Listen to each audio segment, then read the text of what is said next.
देखिए, धान की प्रोक्योरमेंट को लेकर के, उस स्पेस को लेकर के आदरणीय प्रहलाद जी जोशी जी से बैठक हुई है। हमारे 7-8 मुद्दे थे जिन विषयों के ऊपर चर्चा हुई है और लगभग सभी मुद्दे सॉल्व हुए हैं। चाहे स्पेस की बात थी, क्योंकि हमारे यहाँ पर जो स्पेस था वो 15 लाख मीट्रिक टन हमें अलॉट था, परंतु हमने कहा कि जब उसका सर्वे हुआ, सर्वे में 30 लाख मीट्रिक टन का था तो उसको अलाउ कर दिया है कि अब वो 30 लाख मीट्रिक टन उसमें होगा। और हमारा गोडाउन्स के अंदर जो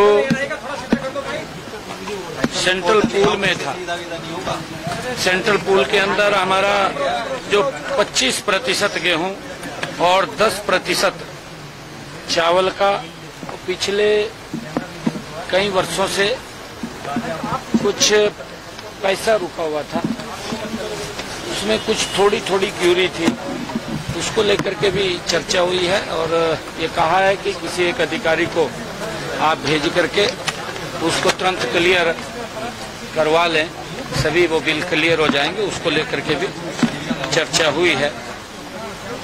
और हमारे जो खरीफ का सीजन है, जो 10% केंद्र ने टूटे हुए चावल की बात कही थी, उसके लिए हमने कहा है कि हम इसको और ज्यादा उसके अंदर ले सकते हैं, परंतु उसका उठान का जल्दी वो हमारे सेलर से हो जाए।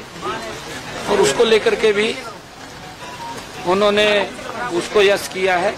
इसके लिए अलग एक हम SOP बना रहे हैं, पॉलिसी बना रहे हैं, जिससे कि वो दिक्कत नहीं आएगी, उसकी समस्या का भी समाधान वो होगा।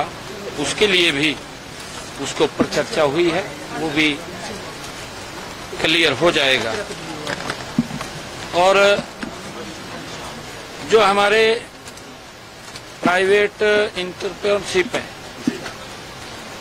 जो हमारे जिसका मैंने जिक्र किया है कि वो 30 लाख मीट्रिक टन उसका सर्वे किया था, 15 लाख हमें दे रहे थे और 30 लाख की अब बात हुई है कि आप उसके अंदर कर सकते हैं और 30 लाख मीट्रिक टन के स्पेस उसमें क्रिएट कर सकते हैं। इस प्रकार के हमारे 5-6 मुद्दे थे जिन मुद्दों के ऊपर आज बैठ करके चर्चा हुई है और आदरणीय मंत्री जी ने उन सब विषयों को पूरा करने का वो आश्वासन दिया है। कुछ के लिए कहा भी है कि ये पूरे हो जाएंगे, आप इसको कर लीजिए, इसको लेकर के आज मिलना होगा।